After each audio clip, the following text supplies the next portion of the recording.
And okay, there's interest, comparing and contrasting the various descriptions and worldviews on tshuva is very telling and instructive for our life as we start to get serious. How many days left? 2, 3 till we start. Then we start 10 days of repentance, right? It's working? Perfect, thank you so much. Okay, good morning. We are pushing ahead. Yesterday we had a session about Teshuvah, the shofar. It's good to get in gear for the upcoming days. I actually, one of our fellows who's not here with us now, he's in India. Maybe he's watching us online. I don't know. He had to travel for his sister's wedding. Of course, was our classmate till a few weeks ago. And unfortunately, he doesn't have a shofar for Rosh Hashanah. Should have thought of that ahead of time. I told him to buy. Yeah. Oh, well, I didn't think of it. We would have arranged something for him, but then I asked him, send me a location where you are. He's in the southern tip of India, very far away. I don't know how the closest Chabad house, I think, is 7 hours drive. Yeah, it's far. So, but I tried to console him and said that this year it's only the Rabbanan. Tkiyat Shofar, we only do it on the second day, which is a rabbinic holiday. And he asked me to explain more about that, and sent him a link to the Pnei Halacha that we studied together. What happens when Rosh Hashanah falls out on Shabbat? We don't blow the shofar. We briefly touched on it. Of course, it's a very interesting topic. But it does show you the power of the rabbinic authority. The pages that we've been using, you still have them? You still have them? Take a look. If you have them, number 5, we speak about rabbinic authority and the different levels of mitzvot, that there's some kind of a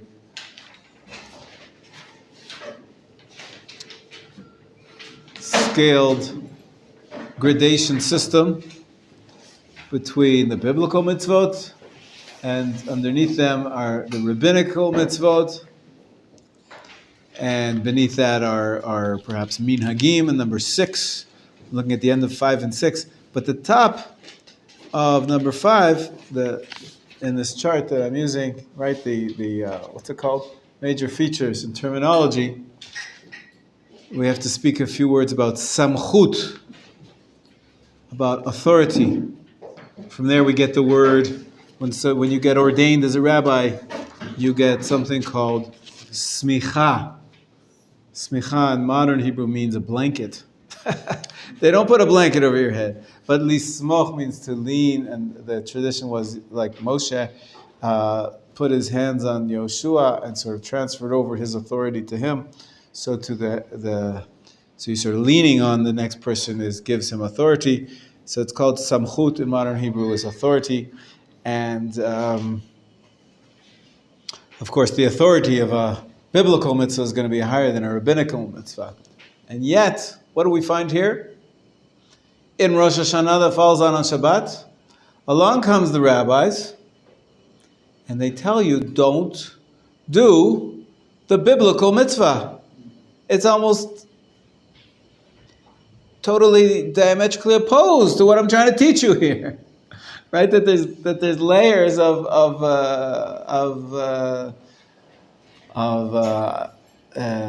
severity of the different halachot. The highest level is biblical, and then beneath that is the rabbinical level of authority. And here we have something where the rabbis are coming and say, don't do what God told you to do.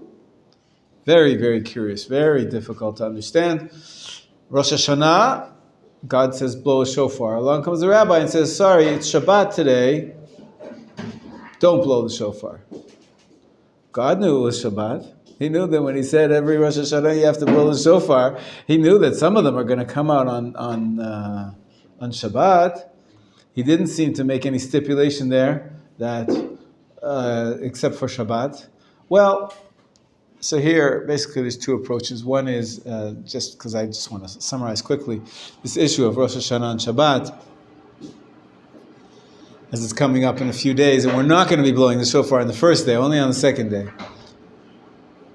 The Yerushalmi, the Talmud Yerushalmi, when I say that, Yerushalmi, I mean the Talmud Yerushalmi, they seem to understand that it is based on the Torah. The rabbis were not making something up. And actually God did say, or hint to us, that there is a tradition that when God said blow the shofar in Rosh Hashanah, it says twice, Rabbi Michael spoke about it yesterday, to blow the shofar. Once it says it's Yom Teruah, a day of shofar blowing, and the other time it says Zichron Teruah, or a day of remembrance of shofar blowing. Remembrance sounds like you just think about it, but you don't actually blow the shofar. And so that's the way the Yerushalmi understands it, that the rabbis were not overstepping their authority. They were just telling you what the tradition was, that there's two types of Rosh Hashanah. That there's a Rosh Hashanah with a shofar, and one with only a remembrance of a shofar. And the interpretation is that when it falls out on Shabbat, we don't actually blow the shofar. We just remember it. By the way, in my son's yeshiva, and I think in another yeshiva too, this is very unique. It's shocking to me. It seems really cool. I've never seen this done. But when Rosh Hashanah falls out on Shabbat, what they do in the prayer service is, whenever it says in the Machzor, this is where you blow the shofar, but not on Shabbat. So they say all the prayers before and after, like that introduce the shofar blowing, and then they stand in silence. Thank you so much. Wow. And they do a little meditation upon the sound of silence. The shofar blast is very powerful, and the sound of silence, the silent blast, I imagine is very powerful as well. But I've never seen people do that. Actually, just in the middle of prayers, have a moment of silence. We should do that more often, I think. It would be good. There's so many words in the Siddur. We're always mumbling. We're always trying to catch up. And sometimes taking a break and just thinking, or directing your thoughts, directing your hearts in a particular, of course, with all the themes of the shofar. Whatever you do when you're listening to the shofar, there's certain thoughts that you're thinking. You're coronating God. Whatever those thoughts are when you're hearing the shofar, you can have the same thoughts just without hearing the shofar. You can hear it. You can have it with the sound of silence. So they do that. I think it's a very cool idea. Very brave of them to. And yeshiva guys go with it. But that's anyways. That's one interpretation. Is that getting back to the idea of Rosh Hashanah and Shabbat is that the rabbis are not overstepping their authority. Essentially, there is a tradition that God hinted to us that that's what He wants us to do. Sometimes we blow the shofar. Sometimes we only recall the shofar. However, the most standard interpretation is in the Talmud Bavli that actually this is a rabbinic innovation. It's a rabbinic innovation. And that is surprising. Because if you look at number 5 on your chart, right, it says layered periods of authority, samchut, right? And we speak about mitzvot aseh, mitzvot lo taseh, but not only is there a level, sort of a graded level of authority that is roughly parallel to the historical periods. Biblical, obviously, got to be from the biblical period, periods 1, 2, and 3, I guess, in our chart, if you remember that. Is it still on the board? No, it's got cleaned up, good. But then perhaps rabbinic authority is going to come from the fourth level, words of Chazal. Afterwards, the Gaonim, the Rishonim, and the Achronim, they innovated many halachot. Clearly, they're going to be rabbinic or even less. Maybe they're just customs of the way we practice. But I've been trying to instill in you that there's a step-down process of perhaps lower and less authority. So how could the rabbis here sort of jump up a level and say, don't do what God said to do, what the biblical commandment is, gets revoked or pushed off by the sages? Very surprising. A very difficult question. Does anybody hear an answer of how they did that, or why they have the authority to do that? Commentaries are filled with discussions of this, because really it goes against the basic principles of what I've showed you here with these different periods. This is almost like written in stone. An Achron usually cannot contradict a Rishon, and an Amora does not contradict the Tana. And clearly the Tanaim shouldn't go around contradicting the Torah. With all the greatness of Rabbi Akiva, he can't go against what it says in the Torah. Okay, so the first interpretation I said is that they're not going against what it says in the Torah. They're actually teasing out a hint from the Torah. Torah meant, that's what it meant, that we shouldn't blow the shofar in some years. But the standard approach is that no hints or anything. This is clearly rabbinic. How do they have the authority? So the first thing that many Rishonim do, many later commentaries that discuss this issue, they say that the rabbis have a lot of authority even to push off a Torah law, but only, they limit it, only in the negative. For mitzvah lo taseh, you see that number 5? There's two categories of mitzvot, number 5. Aseh means to do, and lo taseh means not to do, right? So for the rabbis to come and tell you to actively do something, which the Torah denies, which Torah forbids, that you'll never find. That you'll never find. All the rabbis are doing here, though, by the shofar, is they're not telling you, every Jew, we, us, the rabbis, with our authority, because we have a black hat on our head, and maybe because it's a bowler. Do you think Rabbi Akiva wore a black hat? I don't know. But whatever authority the rabbis have, they can never say, go do something when the Torah tells you to not do it. But the opposite, perhaps, is what we find here. So the Torah tells you to do something, and the rabbis are basically saying, sit back and don't do it. It's less severe than actively contravening a Torah law. This is passively not fulfilling what the Torah had said. And there, maybe some people interpret the rabbis have the ability to command us not to fulfill the biblical commandment in the circumstances for some reason that they deem necessary. Because they're not actively contravening the Torah, they're passively allowing the time to pass. For example, Rosh Hashanah will pass, the day of Shabbat will pass, and we won't blow the shofar. And we missed out, but on the authority of the rabbis, we're missing out. But we're not actively going against a Torah law. It's passively avoiding the Torah law or not fulfilling the Torah law. So first of all, they limit it. They limit it. The rabbinic authority is only to passively, sometimes they can tell you, don't fulfill this Torah law.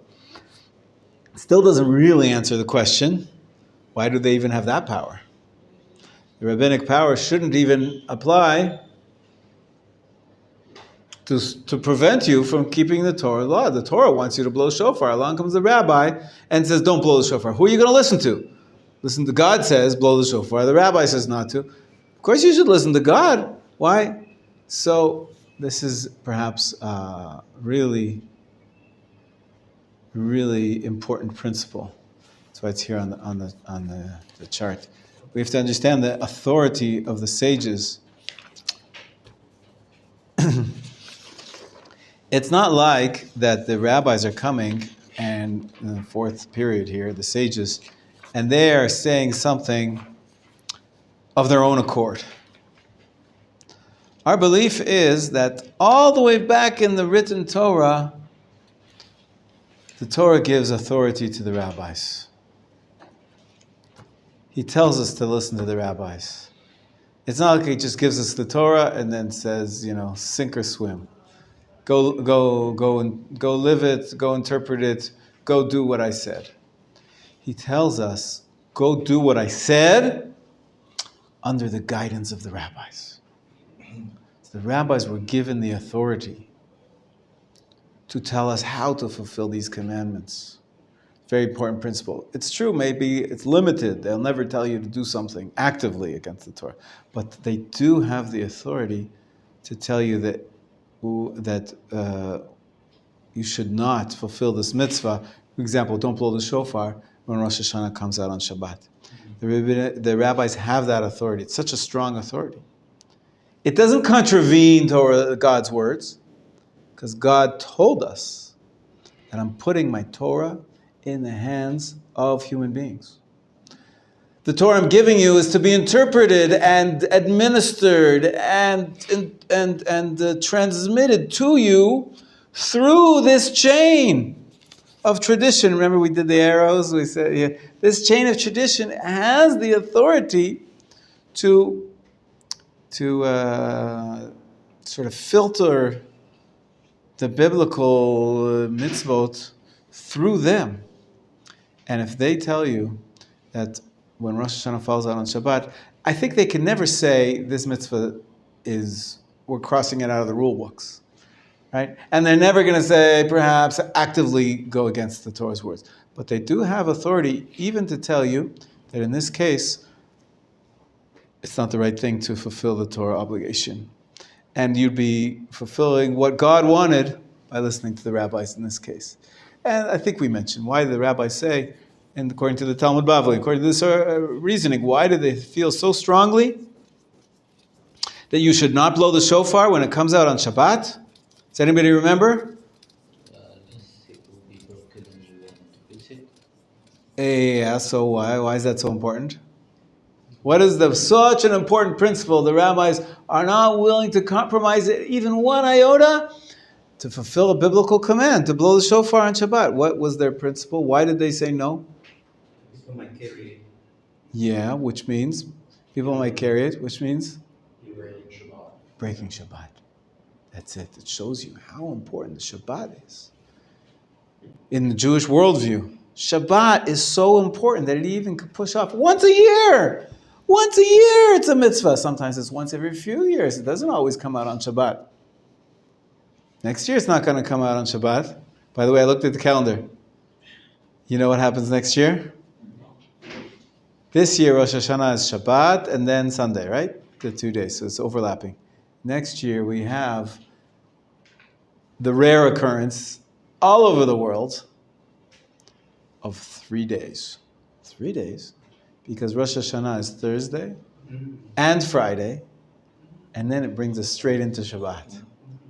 It's a tricky business. Yeah, it's a long one. 3 days in a row. So, as I said, in Chutz La'aretz it happens much more often because of their second day Yom Tov, but here it's a rarity. Next year it's going to happen. In any case, the Shabbat is so important. Perhaps we can learn from this a few things. One is the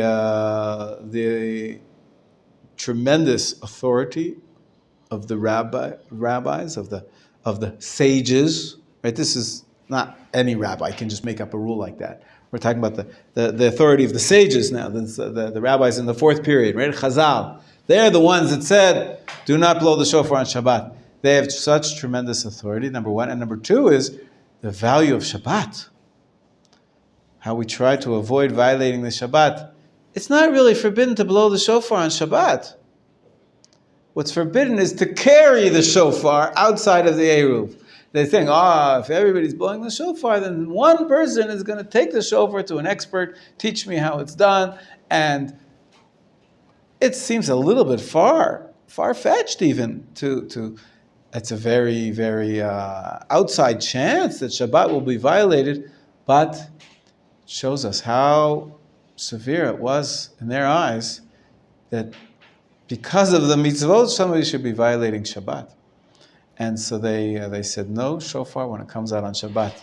As I said, this is the tradition of the Babylonian Talmud. The Yerushalmi Talmud has a more simple answer, is that we have a tradition that that's the way it should be done. Rosh Hashanah, there's two types. There's Zichron Teruah and there's Teruah. But I didn't want to miss out on this opportunity to emphasize the authority of the sages, A, and B, the supreme importance of not violating Shabbat. Somebody asked me, how do we light the Rosh Hashanah candles on the second night of Rosh Hashanah? Because the first day is Shabbat. Can't strike a match on Shabbat. Usually we light the candles before nightfall, but it's Shabbat.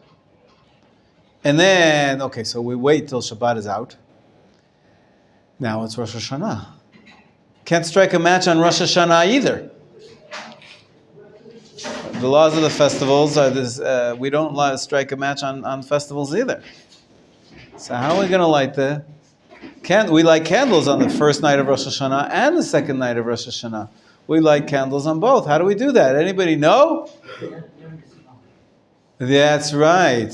Here in every makolet in the country, it's very common. One of the most, truth is around the world, if any supermarket in America, if they even have a tiny little Jewish population, the supermarket has the kosher section. You know what I'm talking about? You go to the kosher section, you get some matzah, some gefilte fish. Menachem, it's like one shelf or two shelves if you're lucky. If it's a bigger Jewish community, you get a whole row, whatever. But, in Israel, the whole supermarket is all kosher, and it's all, what's the kosher section? But one of the most bought Jewish items by Jews around the world is these special 24-hour candles. We call them Yortzeit candles, because the custom is to light a candle that lasts for 24 hours on the day that your relative died. And there's a custom to light those not only on the day that he died, or he or she died, but also on the day you say Yizkor. We said 4 times a year you say Yizkor, Yom Kippur, and then the 3 festivals. But there's another reason that a Jew might want to buy a Yortzeit candle, or Ner Zikaron. Some people light them on the day of commemorating the soldiers, right, that died. But there's one other reason you might want to buy them. It has nothing to do with death or commemoration. It has to do with this halacha, is that you need a candle lit after 24 hours of the start of Rosh Hashanah, so that you can light from that candle. We're allowed to transfer fire from one flame to another flame. We don't strike a match. And so pretty much every halachic home has to have, even if everybody's alive, and the first Rosh Hashanah, there's no Yizkor. It's Yom Kippur that there's Yizkor. And the first day of Pesach, the first day of Sukkot, it's not a Yortzeit, it's not a day that we say Yizkor. But many people have, and they light a Yortzeit candle, not because of the commemoration aspect, but because it lasts until the following night. And then you can light your Yom Tov candles for the second night from that long-lasting candle. Did you say for Havdalah also? Yes, so Havdalah, we use usually the Yom Tov candles. We don't actually use a special candle for the Havdalah, because then there's a problem. How do you put it out? You're not really supposed to extinguish. And so for this event, usually we just, the Havdalah is actually together with Kiddush. It's very interesting. You're saying Kiddush for the Rosh Hashanah, and you're saying Havdalah for Shabbat. And we put them together. It's in your Machzor, it's in the Siddur, and usually when we get up to the issue of saying the blessing over the lights, so we already have lit Yom Tov candles. We just look at the Yom Tov candles, say the bracha. If you want, you can put your fingers close to them. You don't actually have to do that. Usually, Havdalah, what we use is a intertwined candle, right? But you don't have to do that. Some people do. They put a little match next to the Yom Tov candles, so that like a match is one wick and the candle itself is another wick, but you don't have to. And then a match you could just put down, it'll go out in a few seconds, there's no problem. But we don't use a big Havdalah candle because then there's no way to put it out, and these things could be expensive. Right, Yossi? An artistic Havdalah candle could cost a pretty penny. Yeah, I mean, these colored candles that are made in a special way. In fact, wax factories by artists. So you don't want to blow, just, I had to light my Havdalah candle and the whole thing got. You don't have to do that. And you can say the Borei Morei Eish, the blessing on the lights for the Havdalah, with the lights that you lit for Yom Tov.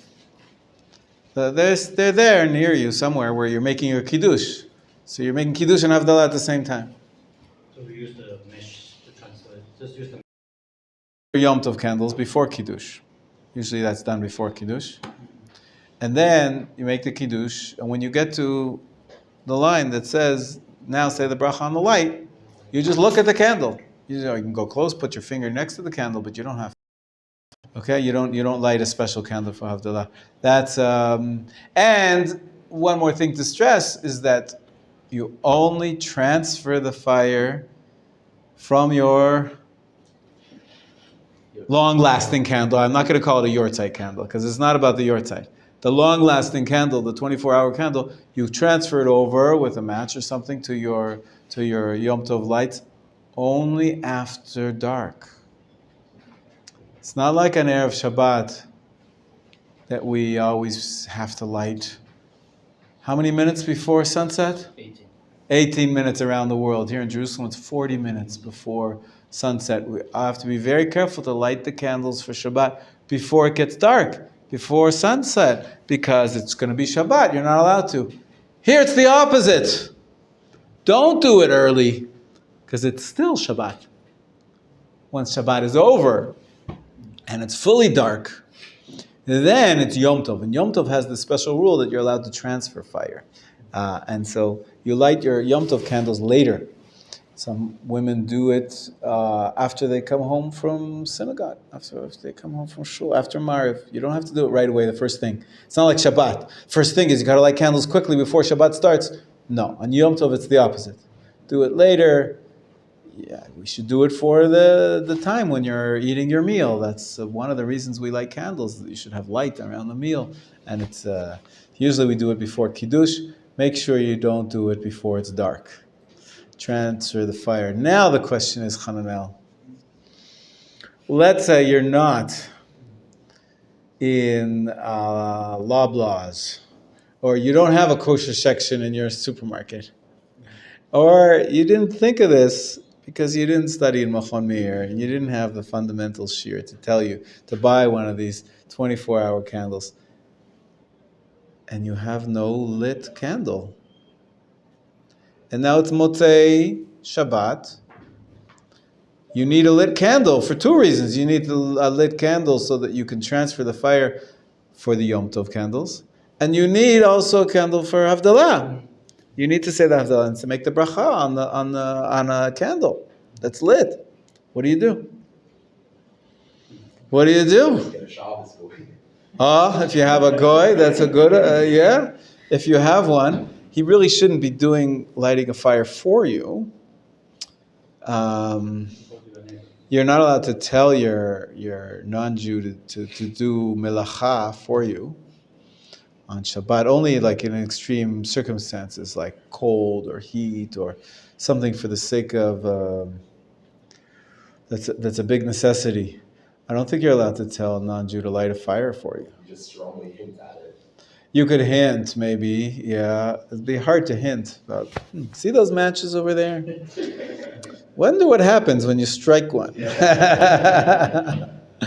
That's, I don't know about the hinting business, but what's another solution? And you may not just have a non-Jew who lives next door to you. Go to a neighbor. And what do you ask to borrow? I'd like to borrow a cup of sugar. Do you have a cup of milk for what? I'd like to borrow a candle. No, a lit candle. Can I light my candle from yours? This happens. It happens. And it's sometimes a tricky business getting it from carrying a lit candle from the neighbor's house to your house. Because on the way, there's winds. It'll blow it out. Sometimes I've done this and I went back 3 or 4 times because the wind, before I got to my house, it was out already. So, could I borrow more? It doesn't cost them anything. So, but it's embarrassing. So I've developed many different methods for carrying a lit candle from the neighbors to my house. Now, usually I have my little long-lasting candle. Sometimes, it blows out. The wind blows the candle out. It's 24 hours. A lot of, kids are playing, whatever. Things can happen. So it has happened that we've done that we went to a neighbor to borrow. I have a special lantern with a door that closes, like the good old days. They carried lanterns around in the street. So I have sometimes you just put the candle inside a big jug, like a pitcher of water or something. The candle at the bottom, so it's protected from the wind. There's all sorts of methods. You just hold it, cup your hands around. There's all sorts of methods, but that's what you have to do. What if you don't have that? You don't have a neighbor. You're on a desert island. Or you go to the neighbors and theirs also blew out. If it was windy for you, it was windy for them. Usually, in most places, there's no lit candles. It's an interesting question. I think the standard answer is that you don't like candles. You're not allowed to strike a match.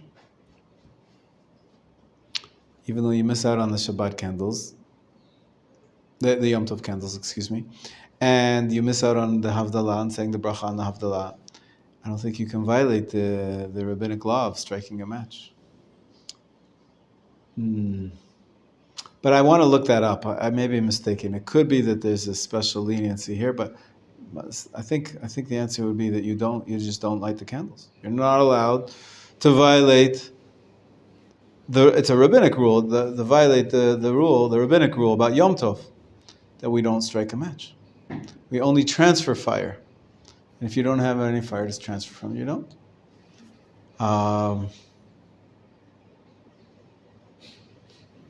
Anyways, this is just getting ready for Rosh Hashanah, which falls out on Shabbat. And then the second day falls out on Motzei Shabbat. And one other law that you might encounter is that we don't want to show any disrespect for the first day by preparing for the second day. So we don't really put the food on the fire to heat up for the second night. We also have a festive meal. Right? Rosh Hashanah, both days we have to have 2 meals each. This year we're going to have 3 meals on the first day. Why? Because we have 3 meals on Shabbat. So, but we have to have another meal on Motzei Shabbat, the first meal of the second day of Rosh Hashanah. You can't really heat up the food until it gets dark. Because the first day should not be used to prepare for the second day. Tov, any other questions, comments? Yeah, please. I was going to ask about a typical Motzei Shabbat, which doesn't go into Yom Tov. Any issue where the flame comes for the Havdalah? A typical Shabbat, you can strike a match once it's dark. Yeah. Yeah, that's what we do. I'll add something. It has to be dark, and you have to say Havdalah before you can strike a match to say Havdalah. It's catch-22. How can you strike the match for Havdalah when you haven't said Havdalah yet? Right, so I taught you the 5-word Havdalah, And there's one in davening we say as well. In our Vit, there's a special section for Havdalah. That's even before the cup of wine. And also the 5-word magic formula. Who can tell it to me? That's 4 words. Don't forget the Baruch. Baruch Hamavdil Bein Kodesh L'chol. 5 words. 5-word formula. And then you strike your match. And then you say the proper Havdalah on a cup of wine with all the verses and the singing and, Well, must be a light the Yom Tov candle at the place we sleep, or it's not necessary. There's 2 options. Like the Shabbat candles should be lit where you eat or where you sleep. Those are really the 2 options. Sometimes neither are viable, but you should try to do your best. But anywhere that you're going to get some enjoyment from the light on Shabbat is fine. Same thing with Yom Tov candles.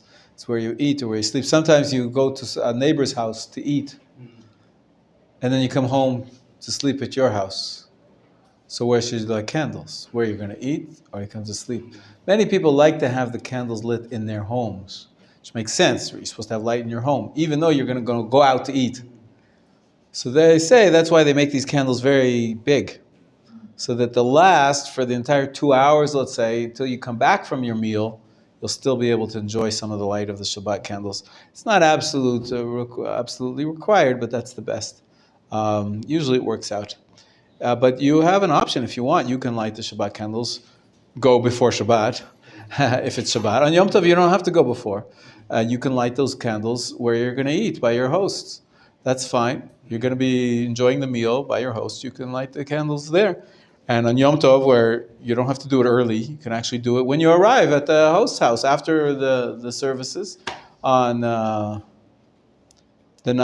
eve of Rosh Hashanah. You or your wife, they can light the candles right there at the host families and not have to run back to the house and light it in the house. You don't have to. If you want, you can light it in the house when you get home later, if you have a candle that lasts long enough. There's one other reason that you have to have, or it's best to have a long-lasting light for Rosh Hashanah. As a matter of fact, this year,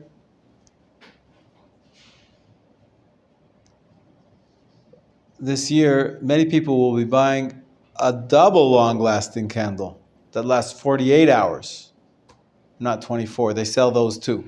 Why? Why do you need 24? 24 should be enough. From Erev Shabbat, 25 hours. So it's most 24 hours. They last for 25 hours. Just long enough for you to, after dark, transfer the fire to your Yom Tov candles, then you're done. You don't need the candle anymore. Why would you need a second candle lasting throughout the second day of Yom Tov? Anybody? Because you may do Havdalah after the Yom Tov. No, after Yom Tov you can light a match after Yom Tov. Only in Yom Kippur. There is a law about Yom Kippur that it's best to use for Havdalah. Well, there is a Havdalah after Yom Kippur. It's very interesting. And there's an idea that you should use a ner sheshavat, a candle which rested, meaning a candle which you couldn't light throughout Yom Kippur, which means a candle which was lit throughout Yom Kippur. And so there is a principle that you should have a long-lasting candle for Yom Kippur for the sake of the Havdalah. But that's only Yom Kippur. Other Yom Tov and Shabbat, strike a match when Yom Tov's over. No problem. So why would you, we need another reason. Why would you want to have a long-lasting candle, not only for the first 24 hours, 25 hours, so as we said up till now, so that you can light the second day Yom Tov candles? Why would you light another one? What I do, even if I don't have a 48-hour candle, I'll just light another 24-hour from the first 24-hour candle. And I'll have it for the next 24 hours. But why would I need a candle in the next 24 hours? What will happen next year? Next year? Next year we have Thursday, Friday, and Shabbat. Oh, no. Even today, even for this year, we need it. There's nothing to do with the third day. Yeah. On Yom Tov, we still prepare food. So is that part of it? Precisely. You're allowed to use a candle on Yom Tov.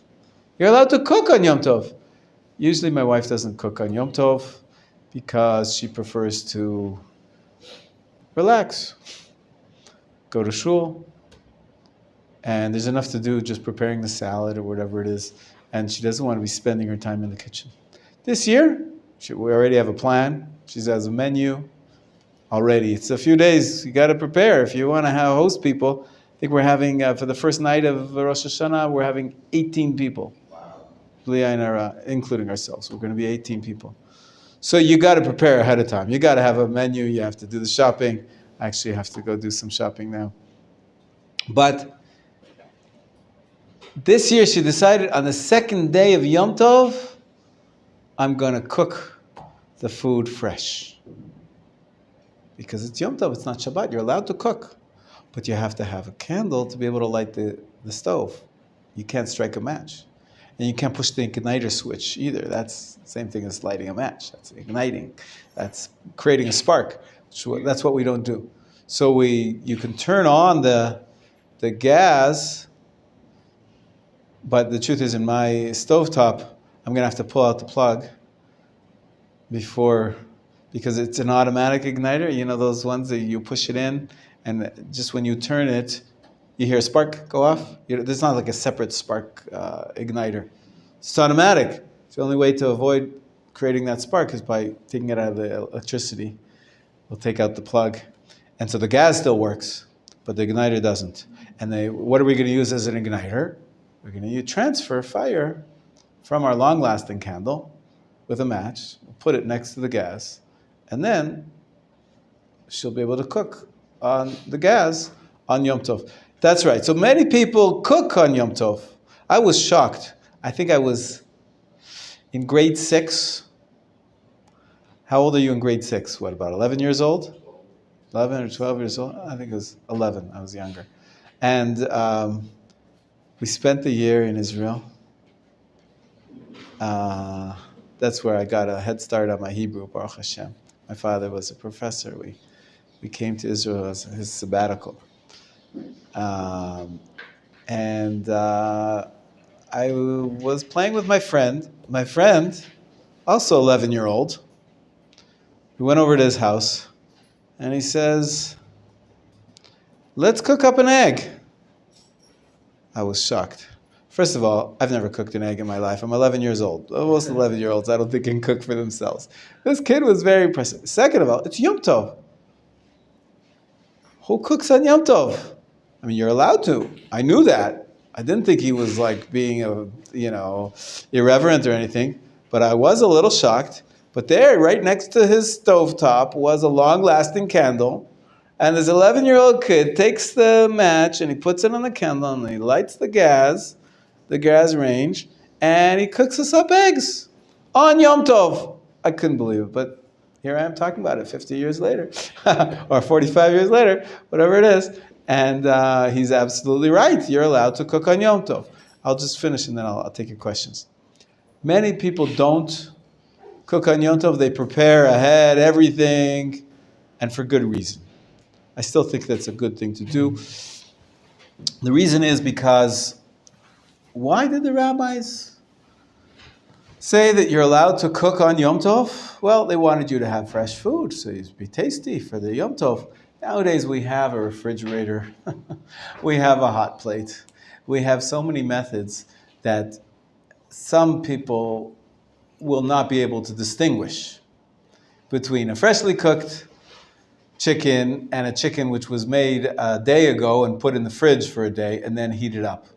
They taste almost the same. And so for most people, there may not be a good justification for cooking on Yom Tov.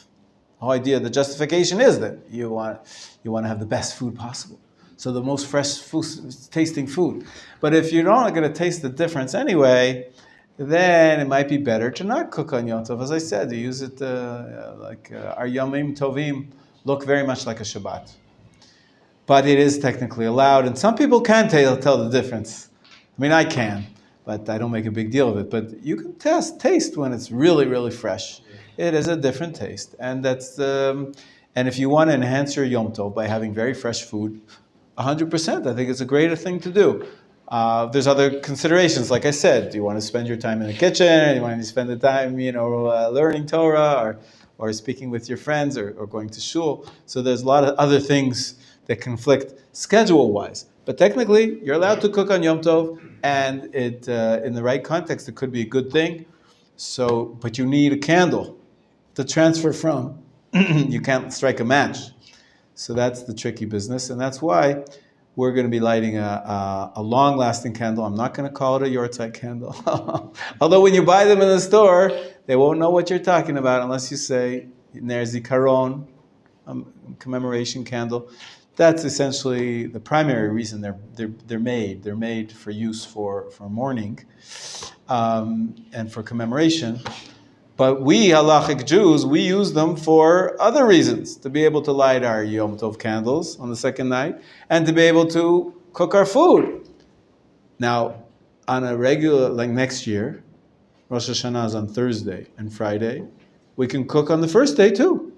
We can cook throughout the Yom Tov. It's good to have a long-lasting candle, not only for lighting the candles at night, for during the day, for cooking. So every Yom Tov, even though we rarely cook, I always put a long-lasting candle. Even those Yom Tovim which don't have a Yizkor, like the Yizkor is on the last day of Sukkot, the last day of Pesach, the last day of, Shavuot is only one day. And Yom Kippur is only one day. But the first day of Sukkot and Pesach, I always light a candle, just in case we want to cook something up. We don't have plans to. What if more guests come? Somebody shows up and we want to make them a special dish. If we have a long-lasting candle, I don't have to go to the neighbors, and so it's become standard that on Yom Tov we light, in addition to the two candles like on Shabbat, we light a long-lasting one. It's good this year. It's good, for a 2-day Yom Tov. It's going to help you light the candles the second day, and it's going to help you cook if you want to cook. Of course, the first day of Rosh Hashanah this year we're not going to cook, because it's Shabbat. You're not allowed to cook. But the second day you could cook. So you should have a long-lasting candle there in case you want to cook.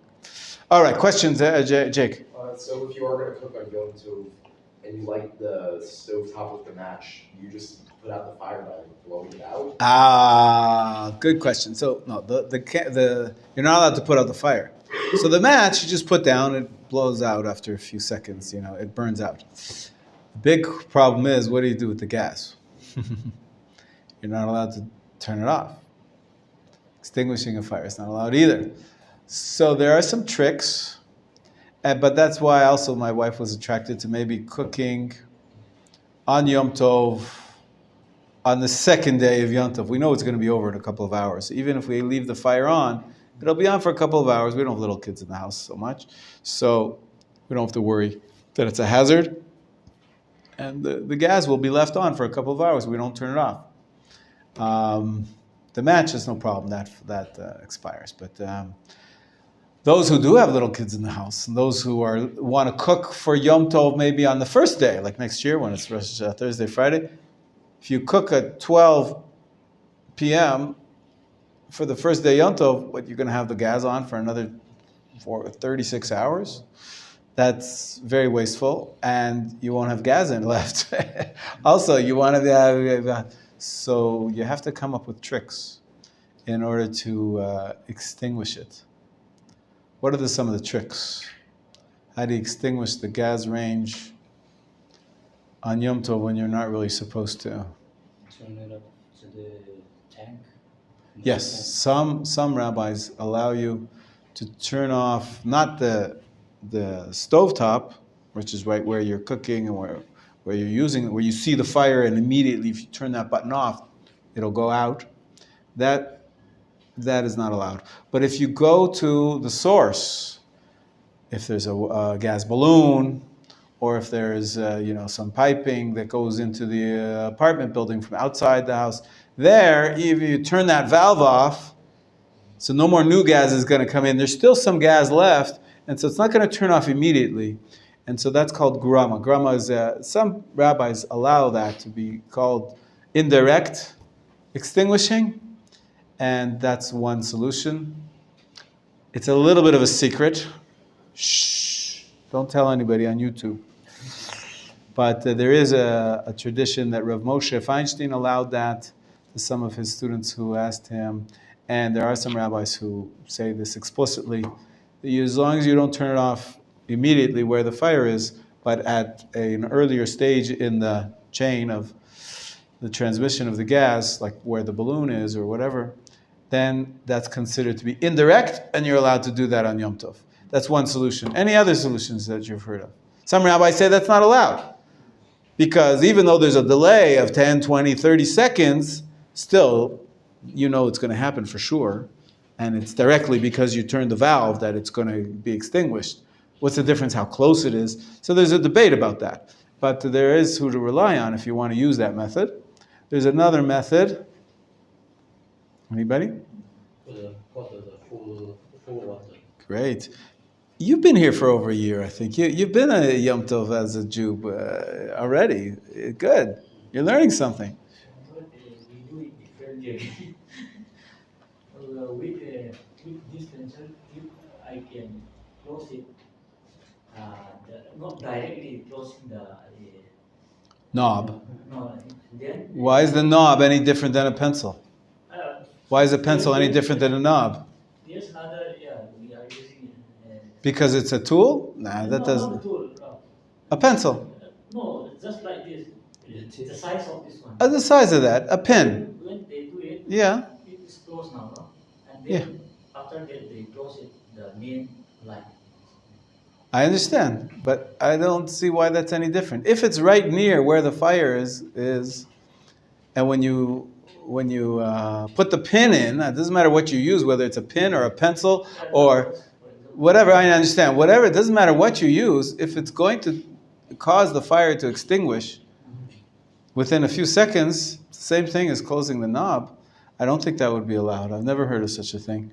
It depends, what the Yosef's suggesting is that when you turn off the valve near the balloon, that's a little bit farther away.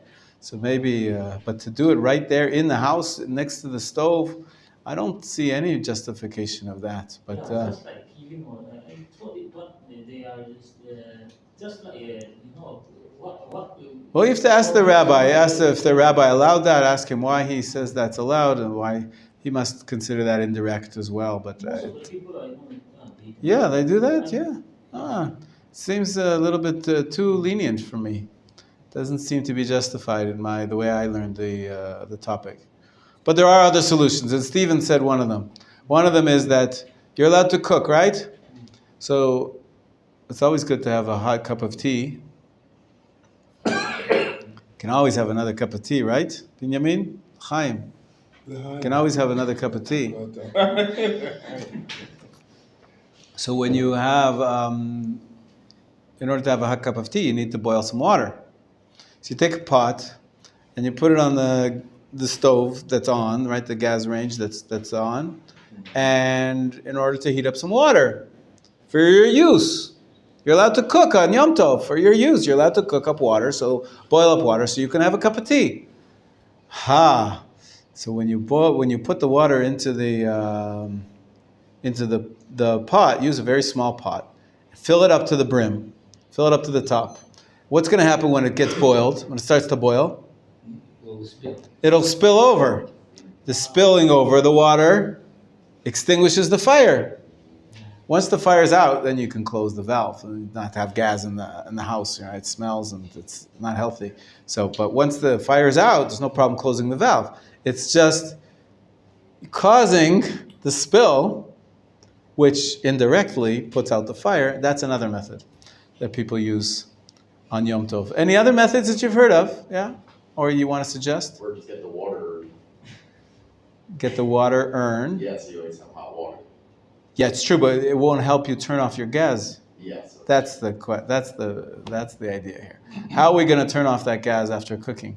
So as I said, we're not going to turn off the gas. We're going to leave it at, my wife's going to cook only the second day.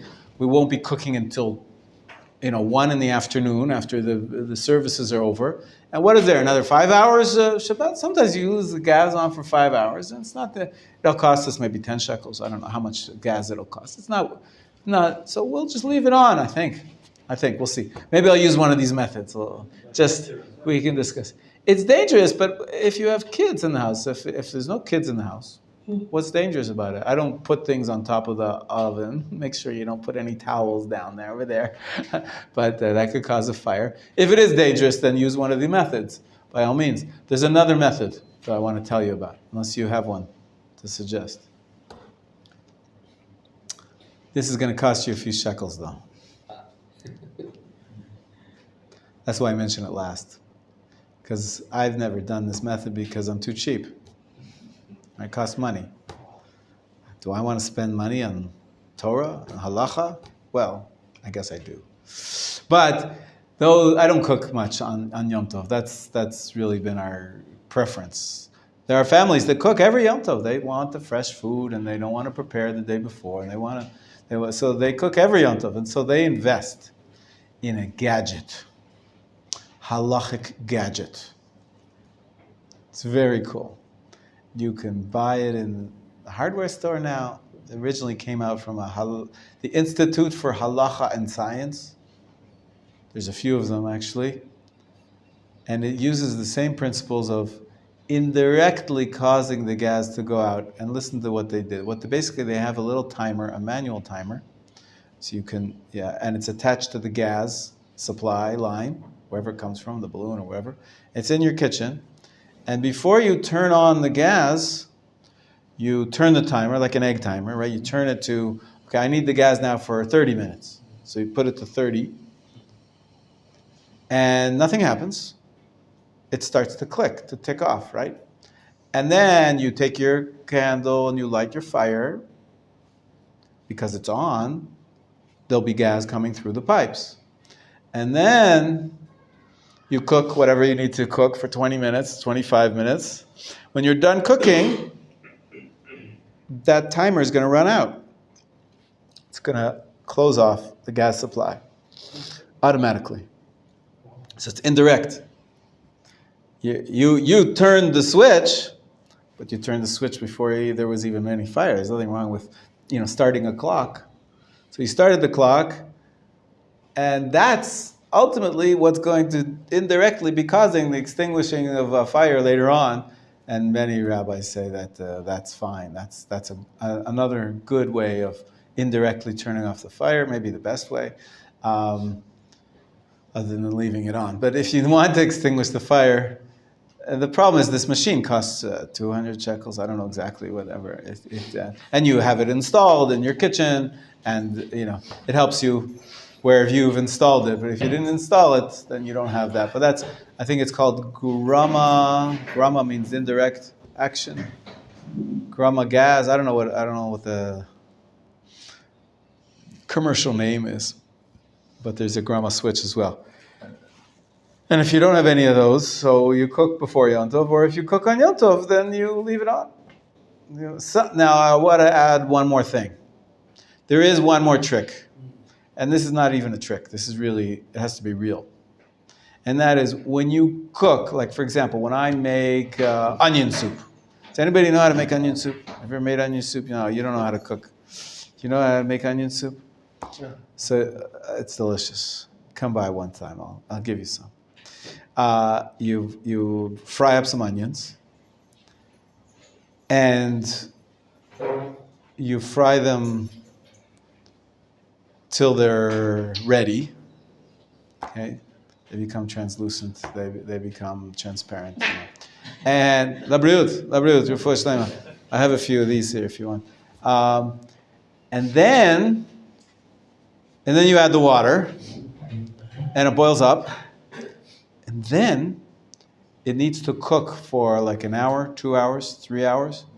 However, it's good to have those. Even before the water, it's good to have the onions simmer for a long time. So you turn down the gas so that it's on a low flame. After they've originally been cooked, you want them to simmer for a long time. Now, why are you turning the gas low?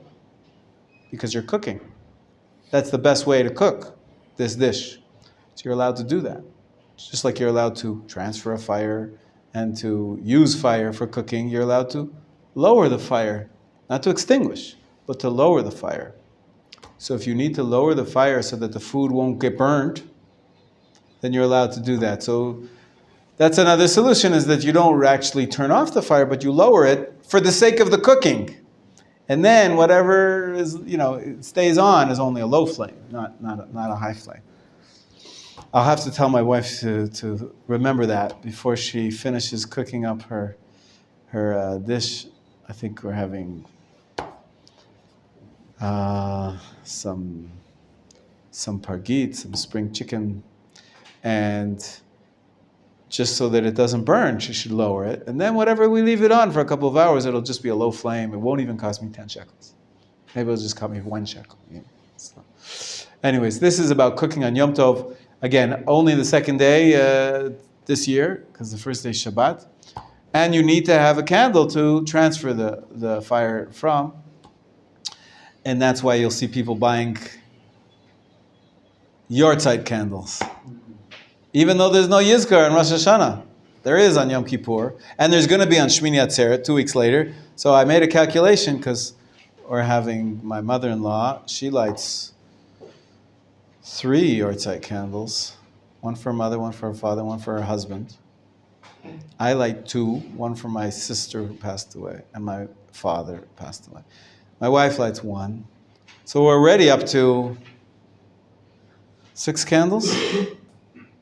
Now that's going to be on Shmini Atzeret. And then we need 1 to use for cooking or for lighting the Yom Tov candles. So, and then we made a calculation. Rosh Hashanah, we want to have the long-lasting candle. Yom Kippur, we want to have the long-lasting candle for Havdalah. There's also a custom to light, we say Yizkor too, so we're going to have a few candles. And then Sukkot, we're going to have a long-lasting candle. And then Shmini Atzeret, long-lasting and Yortzeit candles once again. Yom Kippur and Shmini Atzeret, we say the Yizkor.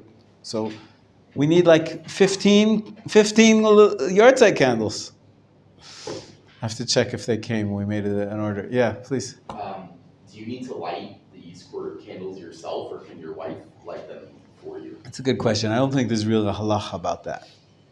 It's a custom to light a candle, these 24-hour candles, to commemorate your loved one. But there's no rules about, it's like for you to do it yourself, or I usually tell my wife to light it for me. Some people might take it more personally because they're remembering their deceased relatives. So it can be personal, but I don't think there's any rule about it. If somebody lights it for you, you don't have to light it at all. There's no obligation here. It's a custom. That's a nice custom. And but if you forget, if 1 year you don't have a Yortzeit candle, I don't think you've committed the gravest sin. I don't think you've shown any disrespect to your parents, really. It's also Yizkar. People make a big deal about going to shul to say the Yizkar together with everybody after Haftarah. But during Corona, there was no shul. This was the biggest problem that so many Jews had. They don't know much about Judaism. They don't really come to shul because they care about the themes of the holiday. But they all have a relative who died, and they know that they're supposed to say Yizkar. Remember I told you about that? It's the big fundraiser for Israel bonds. But Corona time, there was no shul. So there's no problem. Say Yizkar at home. So it's a little passage. You can say it at home and remember your loved one. And fine, you won't have the rabbi's speech, but might even be to your benefit. Yeah. Is this a custom that all Jews do, the Yizkor, or is this like just an Ashkenazi thing?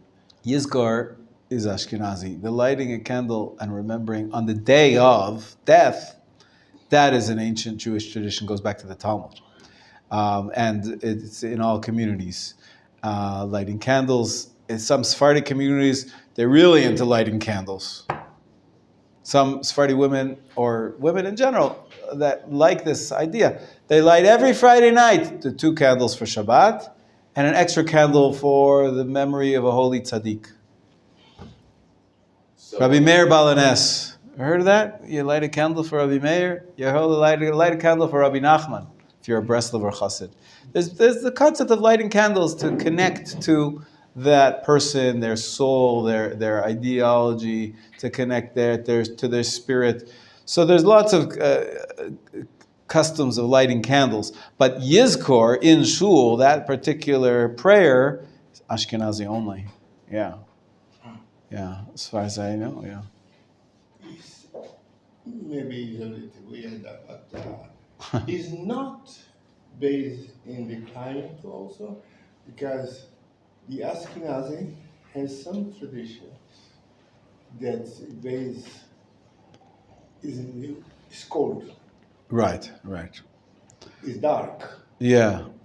And the only way that you can warm up and fulfill some, then you light. Hmm. Because the Safavi, I haven't seen it much. Interesting. Well, it depends which custom. The custom for commemoration, it doesn't warm you up much. A little candle, No. maybe it lights up the house, gives you some light. But I would say, now this brings us back to our topic of today. We have to continue with the laws of Sukkot. That, we do find the influence of climate. Like I said the other day, that European Jewry was rare to find people who could sleep in a sukkah because of the climate. And they did this for so many hundreds of years until today. There's some Ashkenazi Jews, even though we don't live in Europe anymore, those who don't live in Europe anymore, if you come to Israel and it's a warmer climate, you really should be sleeping in the sukkah, but old habits die hard, and some Ashkenazim are not sleeping in the sukkah, even here in Israel. So there is an impact of climate. I don't know so much on the Yizkor candles, because that's a universal thing. I think it's even in other cultures, in other religions, there's a lot of lighting candles, isn't there? Right? Do you light candles in all sorts of chapels? And all sorts of temples? Without getting too explicit, lighting candles is a very ancient form of worship. But they come for somebody. Okay, yeah. Long ago. We say, it says in Mishle, I believe, Ner Hashem Nishmat Adam. The soul of a man is likened to the candle of God. That's why we light a candle, to remember the soul. The soul of man is similar to a candle. In what way is the soul like a candle? Because it lights up the world. Lights up the world. Good, what else? The fire. The fire is What about the fire? What about it? going up to the Hashem. I like that. It's like we're always striving to get close to Hashem, like the flame jumps up. It always goes up. Put the candle this way, put the candle that way. The flame's always going to go up. Very interesting. So we're always striving for a connection with Hashem. Good. What else?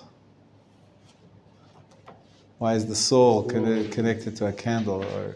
Yeah, God always is independent of which religions, but in principle,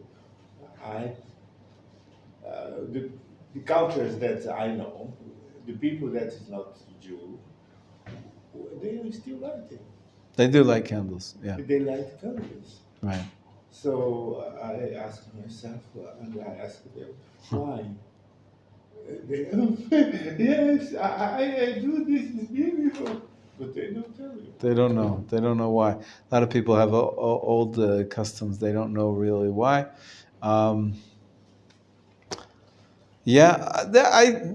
hear your attempt but there's a lot of anthropologists that give all sorts of, historical explanations about it's cold country or it's a hot country, but I don't think we can ignore religious feelings and stirrings, and the candle seems, until today, in a most secular world, if you go to a restaurant and a couple's having a dinner, a romantic dinner comes with candles. There's something special about a candle, something spiritual about a But candle. I think it is religious. I believe so too, yes. Never mind if you are Greek or Turkish. Right. You It's universal. It's a universal symbol of spirituality somehow. Yeah. Maybe because the flame goes up, maybe because it, connected to death and commemoration. Well, a candle expires at some point, right? When we light the candle, maybe we're like sort of saying, this person's soul is not totally gone and forgotten from the world, but we can rekindle the light which represents their soul and our connection to them. So there's a lot of metaphors. They say that the candlestick is the body of the human and the light is the soul. Nice, Once right? it's run out, the soul is gone as well, and the candle is gone as well. Uh-huh. The body of the person. Right, there's two parts to it. There's the fuel, there's like a body and a soul. Very nice. It's a nice representative, therefore, of the human condition. That we have a body and a soul. Nice. Okay. Beseder. Okay, back to the laws of Sukkah. Yesterday we used lots of pictures. We talked about Sukkah with cloth walls. If you look on page 43, we can be a little more precise about sitting underneath decorations. We said you're allowed to sit under Sukkah decorations if because they're considered part of the schach, but they have to be within 30 centimeters of the schach. As long as they're within 30 centimeters, they're considered secondary to the schach.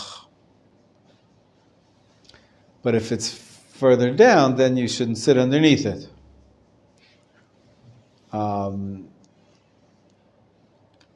Sometimes people hang low-hanging decorations from their sukkah, and there, ideally, you should not sit underneath it if it's more than 22 centimeters wide. Okay, let's see. The gaps, it appears on page 45. Page 45, as opposed to what we said about the invalid decorations underneath schach,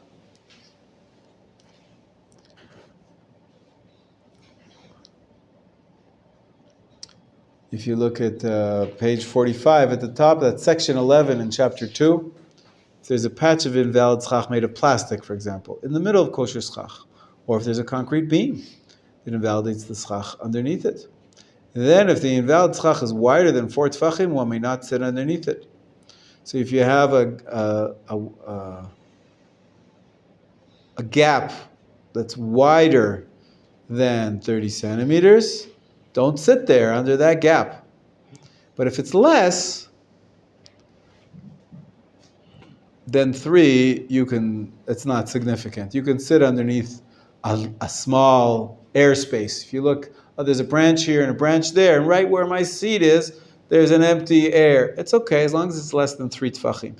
If it's between 3 and 4 tefachim, 22 centimeters and 30, it's not ideal, but in the time of need, it's kosher. As long as it's less than 30 centimeters, it's still kosher. Okay? Now, it gets a little more complicated when it's a very small sukkah and you may not have enough, schach there to make it a valid sukkah, but there's another halacha, but we won't get into dofen akuma, we won't get into that. On page 46, intention when building a sukkah, we said that according to if you read, Yosef, read page 46, section 12, please. It is a mitzvah. It is a mitzvah to engage in building schach.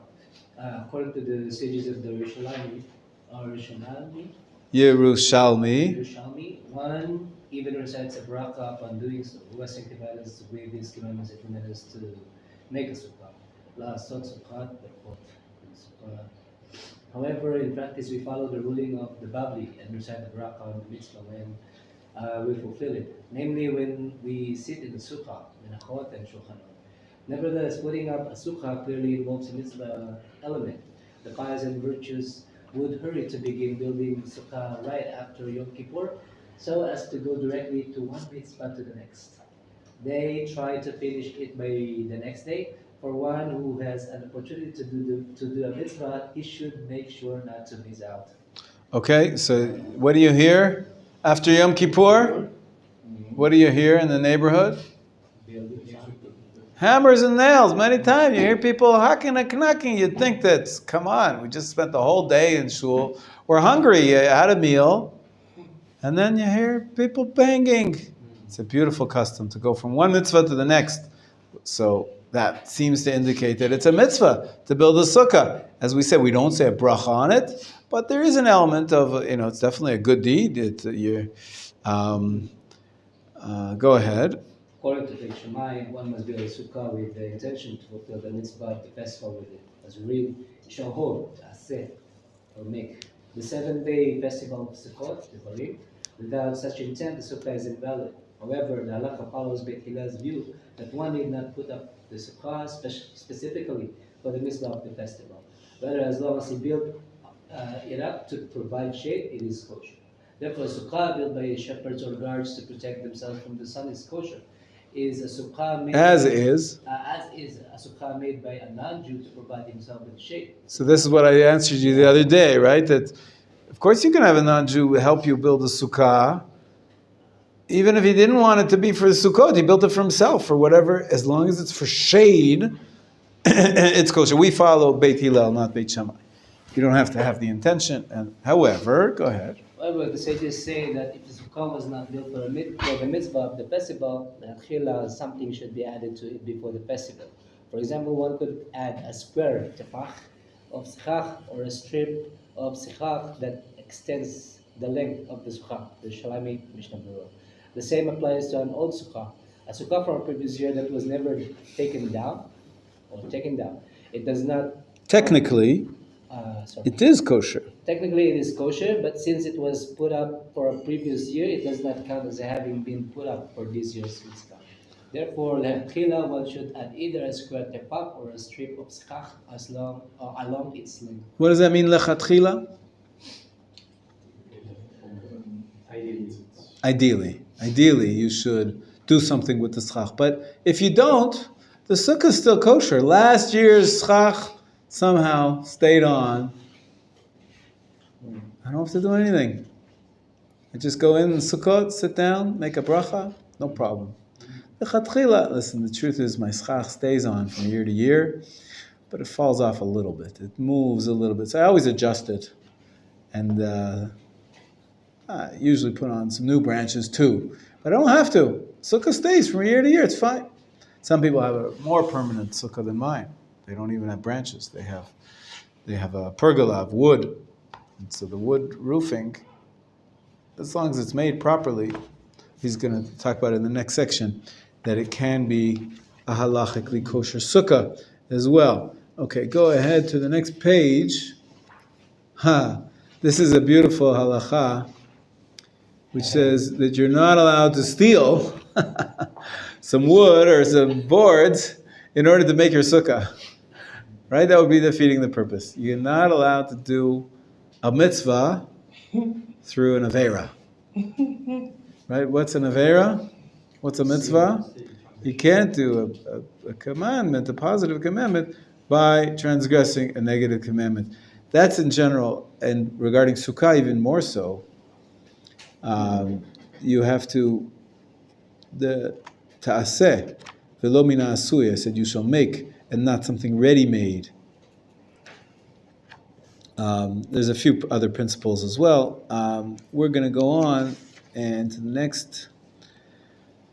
next page 51. I want to show you something about beautifying the sukkah. Now, some say, we learned the basic rules of what constitutes a sukkah. Who can tell me what's the minimum height of a sukkah? 10 tfachim, which is approximately 20. minimum 10 tfachim. Approximately how high is that? 80 centimeters. This size, right? This height. Who can tell me the minimum width of a sukkah?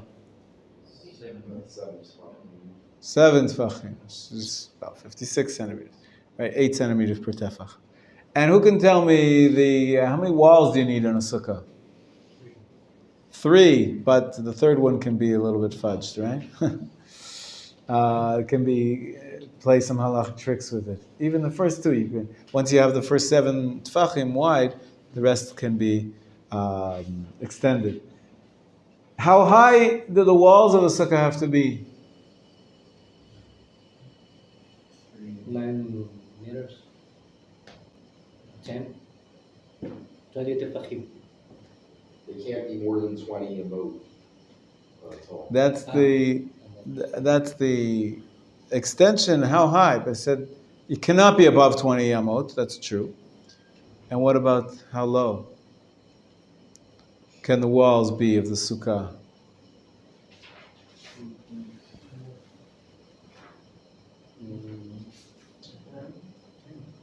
10 tfachim, right? And then the rest, it's as if the wall goes up to where the schach is. You can have the schach up here with just a half a wall, essentially, right?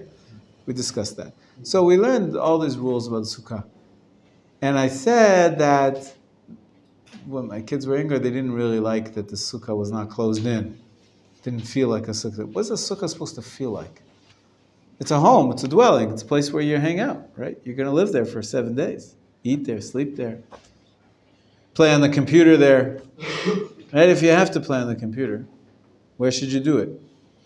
Inside your house or in the sukkah? In the sukkah. In the sukkah. Sukkah's for everything. That should be your residence. Well, there's certain things that you shouldn't do in the sukkah. Well, don't go to the bathroom in the sukkah. Or change a diaper.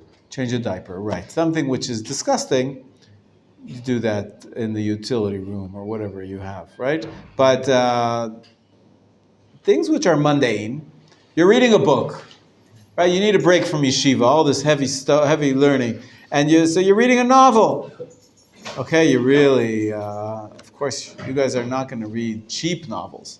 You're reading Crime and Punishment, Dostoevsky, okay, really high-level literature, okay? Where should you read it? Should you read it in your couch, on your bed, or on the kitchen table, or should you read it in the sukkah? It's an interesting question, but I think the answer is it should be in the sukkah, because you want to make that your residence as much as possible, unless it's something which is really, not appropriate for the sukkah. You shouldn't be doing it anyways. But if you, I think that if you're doing your homework, if you're a kid and you need, you should do inside the sukkah if it's not too hot, if you're able to, if it's not raining. Yeah. Is there an issue with marital relations within the It's sukkah? interesting. It's actually allowed if you can hear youths on the wall, and people have two sukkot. They have the eating or somewhere else, which is very private, and that's their sleeping sukkah. So in that sleeping sukkah, you're allowed to have relations. Yeah. Where relations are not considered something disgusting, something holy, for man and woman to be together, husband and wife, right. Every person is created with 3 partners, right? The man, the woman, and God. So God's there, whether you like it or not. And but it's rare that it is practical, because most people don't have the privacy that's necessary to make it conducive for the modesty issue. Okay. So for this week, it's most common that there's no marital relations. Well, that's with your wife as often as you like, as often as you leave the sukkah and you go into your house to be together. And they say, well, after you've had relations, stay the night with your wife the rest of the night and go to sleep inside, and that's okay. Other rabbis are machmir. They say, no, go inside, you have relations, and then you go back to the sukkah. You're a man, you have to be sleeping in the sukkah. So there are some different opinions about that. But for the most part, no, you shouldn't refrain from relations in order to fulfill the mitzvah, unless if you both agree and you want to, focus on the mitzvah of sukkah this week. You can make that decision, but I would discourage that. I think that it's a big part of a marriage is to sleep together, and obviously, usually in our modern lives, you're not sleeping together every night. Doesn't happen that often, and so there's room to play. But with how often it is and how to work that with sleeping in the sukkah. But there's some people, for that reason, they try to make themselves a special sukkah for just them and their wives, so that they don't have to choose between the mitzvot. They can do them both. But, it's a good question. Good question. Yes, please. A little bit. Always an interesting topic. The Ashkenazi always say jokes. Is not your custom? It's a great thing to tell jokes. I tell them all the time. The problem is you don't get them. It's good to be happy, and sometimes making jokes is conducive to a good atmosphere and learning well. So even in class, there's a story in the Talmud that I think Rav, he started every class, Rabbi Chia, I can't remember now, Rabbi Yochanan I think it was, he started every class off with a joke. He started with Milta de B'dichuta, the Gemara says. Because you can't learn if you're in a stilted atmosphere, and if you're, on the other hand, of course, you have to have reverence. It's Torah study. So there's a balance, of course. Yes, but what's wrong with jokes? So you're asking me if you want to have a stand-up comedian. Oh, no. Should you do it in the sukkah? Exactly. That's the question. Yeah. In Ashkenazi, Yeah. especially in Sweden, Okay. those old guys with their 1995. Okay. What about them? So they sit around. What about them? So Jokes in the they're telling jokes, right? Jokes in the whiskey. Yeah. Well, that I don't want to judge anybody, but some Not people. that they are drunk. Yeah. But the spirit of the environment. What about it? They always saying jokes, saying. Yeah. I wonder if what is the only Ashkenazi? No, I think there's jokers everywhere, and there are people that sit around and waste their time everywhere. The first passage in Tehillim says, "Shrei ish shelo alach b'atzat reshaim v'derech chata'im lo amad, v'mashav leitzim lo yashav." Praiseworthy is the man who does not walk in the paths of the evildoers, and does not sit in the what? Scoffers. Sit with the scoffers. They're not sit around, hang around. So just to hang around in a bar with a bunch of jokers. They're making jokes and drinking all the time. That's not praiseworthy. The fact that they're Jewish and they're doing it in shul doesn't make it good. They don't know any better. I'm not judging them. No, they didn't study Torah. Unfortunately, maybe they need to drown out their sorrows somehow. I'm not judging them. But ideally, you should be learning Torah. You're speaking words of wisdom, discussing them, maybe singing some songs to Hashem. If you find that in some communities, maybe that's what goes on in the shul, a bunch of old men telling jokes, it's a shame. It's a shame, but they don't know any better. But that's not what Judaism is. That's not what Judaism supports. It's nice to give a community for people who don't have one, better than nothing. At least they identify as Jews, and I'm not gonna, stop any community customs. And it's very good to have a social life. It's very good to have a connection with others, to meet, to have a regular meeting place where you come. They say that it's number one factor for a long life is to have a social connection where you feel important, where you feel connected to other people. And shul many times fulfills that role. And you know what city in Israel has the longest living people with the longest longevity? Bnei Brak. Bnei Brak is a very small, close-knit community with lots of family, parents having children and grandchildren and great-grandchildren around them. It makes you live longer.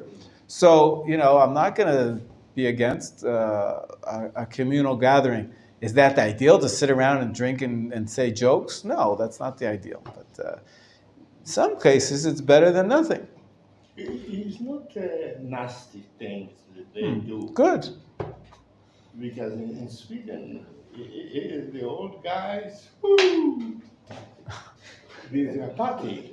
It's a party. They like to party. Sit in the sukkah. It's good to have a good time. And if you're in the sukkah, so you're doing a mitzvah at the same time. So by all means, if you're going to sit around and tell jokes, better to do it in the sukkah than in the bar. Right? Here you're getting a mitzvah, and here you're not. But is that the ideal that we're striving for, just to sit around and tell jokes? I think you could raise the level of conversation a little bit. You could be, we strive for a little more than just jokes. But most people don't get a chance to study, to learn, to know anything about their Judaism, to be able to even discuss the idea of what the Ushpizin represent and who the 7 shepherds are. They've never heard of this stuff. So they get together, they want to be Jewish, so they sit in the sukkah, but they do what they know. And what they know, it's, maybe it's jokes, maybe. So it's not prohibited to have a good time. It's not necessarily the ideal. And I had to ask, because the best filmmakers. The best what? Communities? No, comedians. Oh yeah, what about the comedians? Lots of Jewish comedians. So yeah, so Judaism approves of humor for sure. It's a good thing, as I said, in the right context, obviously. In people who make their entire lives. There's actually a story in the Talmud that there's 2 guys. This great rabbi was having some divine inspiration, and he was told that there's 2 people in the marketplace that are going to go to heaven.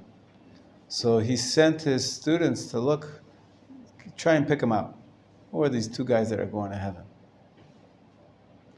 It turns out, to make a long story short, I don't remember all the details of the story. To make a long story short, it turned out it was the 2 badchan, the 2 jokers, the 2 guys who made everybody laugh. And so the Talmud was saying that there is tremendous merit in giving people joy. These 2 comedians were making people happy. And they're going to get their reward for making people happy. So it's a good thing to make people happy. Obviously nothing low or disgusting or, base. The humor where there's, swearing every second word, that's a bad idea. But there's nothing wrong with comedy. Comedy can be very praiseworthy to make people happy. We have to serve God with joy. As I said, that's not the content that is the ideal content. But to throw in a joke every once in a while and to have a joyous attitude to life is very basic. I mention it because, especially in this period of time, in Sweden, the custom they get it together and right. Not bad things, not improper things, not anti-religious things, but the things that come. Right? It's good to be together. It's good to be together with family, to be together with community. Many times we have the problem. We gather with our families, and it turns out to be a bunch of jokes. It turns out to be telling silly stories. And sometimes we say, oh, please, let me say a Dvar Torah. You be the one. You can change the atmosphere. You can help. But if you can't, it's still worthwhile to create that bond, to keep up the sense of the relationships. They're very important. And every relationship can be, better or worse, but they're valuable in themselves. All right. So back to the sukkah, beautifying the sukkah. We have a few minutes left. We'll try to finish the important laws that I want to share with you from chapter 3. We were going to look at the sukkah decorations. There's a custom to decorate the sukkah. Even though we went through all the laws, we know what, page 51, please, page 51. It says section 15 on page 51 is what I would like to start off this, because this is going to lead us into the next chapter. The next chapter we're going to learn is about the laws of, afterwards we're going to learn about the laws of the 4 species, where we're going to find a common theme of the holiday of Sukkot is beautifying.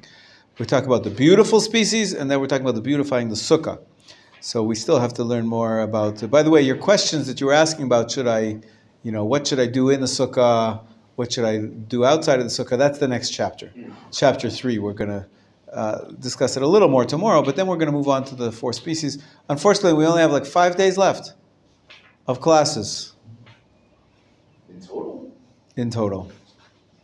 Until Yom Kippur. Because next week we have only 4 days of classes. Because Sunday is Rosh Hashanah. And tomorrow.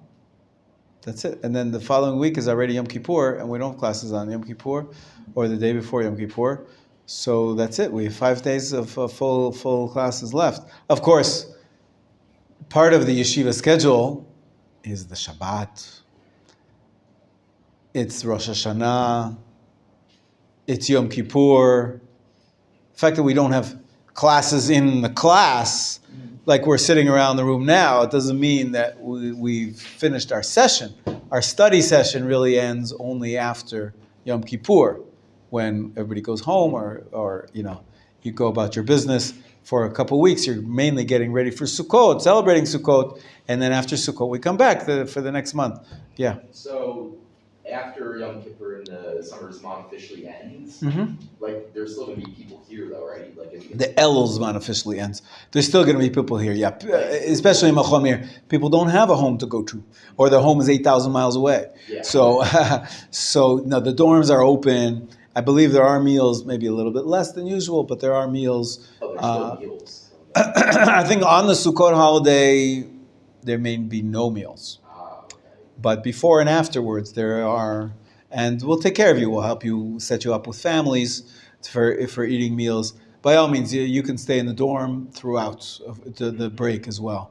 But there won't be regular classes. No organized learning, right? And no organized learning. Of course, the Beit Midrash is always open.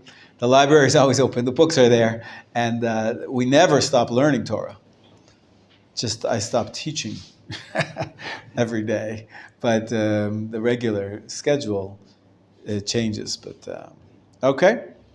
All right. Beautifying the sukkah. Page 51. Start us off, Jake. It is a mitzvah to put up a nice... It is a mitzvah to put up a nice, decorated, aesthetically pleasing sukkah. As it is written, this is my God and I will glorify him. Which the sages expound to me. Beautify yourself before him for mitzvah. Make a beautiful sukkah, a beautiful lulav. The idea of beautifying mitzvah, Hidur mitzvah, applies to all mitzvah.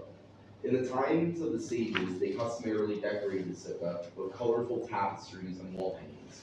They would also hang fruits and nuts, walnuts, peaches, almonds, clusters of grapes, pomegranates, wreaths made of stalks, and glass containers full of wine, oil, and fine flowers. Eating from them was forbidden during the festival, since they had been set aside for the mitzvah of decorating the sukkah. Only one who stipulated before the festival that he could eat them as he wished was permitted to do so, as will be explained in the next section. Nowadays, it is less common to decorate the sukkah with food.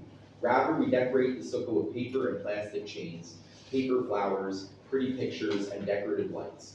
We also make a point of using nice tablecloths, dishes, and silverware in the sukkah. Stop there for a second. So basically, we try to make it as beautiful as possible. So we bring in our finest dishes.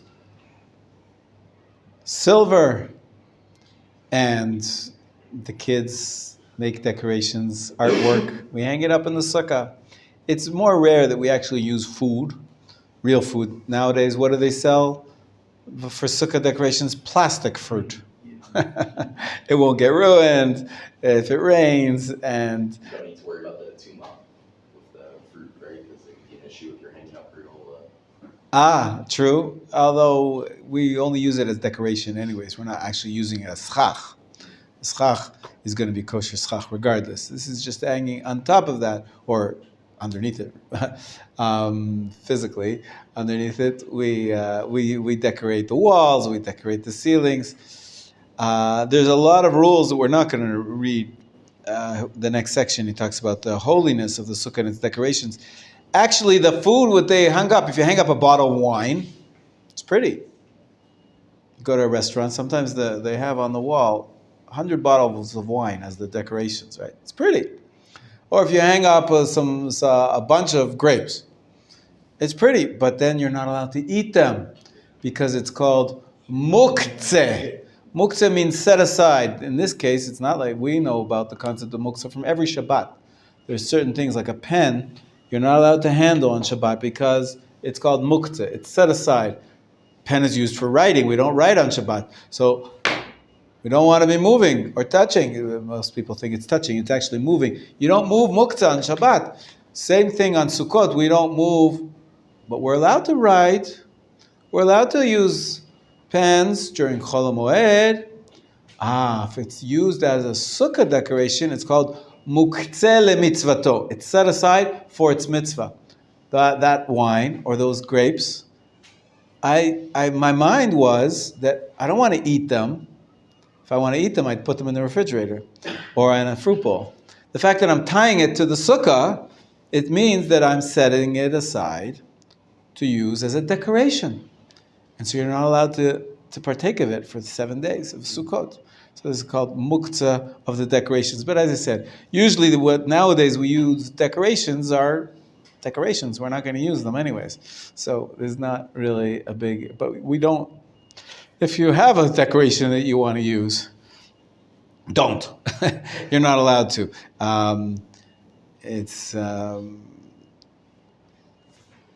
But he says here very nicely, beautification of the mitzvah includes building a spacious sukkah, well protected from wind and sun, so it's pleasant to sit in. Right? What makes a sukkah beautiful is that you can use it for good things. So you got to be careful. The last paragraph on page 52 says one must take precautions against fire hazards in the sukkah. Not leaving burning candles or unsafe electrical circuits unsupervised and keeping electric lights away from the schach. It's a danger. Be careful. People are being creative and making up their own sukkahs and putting in all sorts of lighting and electric things. It's a hazard. It's a fire hazard. Unfortunately, almost every year there's horrible stories about so-and-so's sukkah went up in flames and someone got injured. And so be careful. We'll stop here. Hashem, do chapter 3 tomorrow.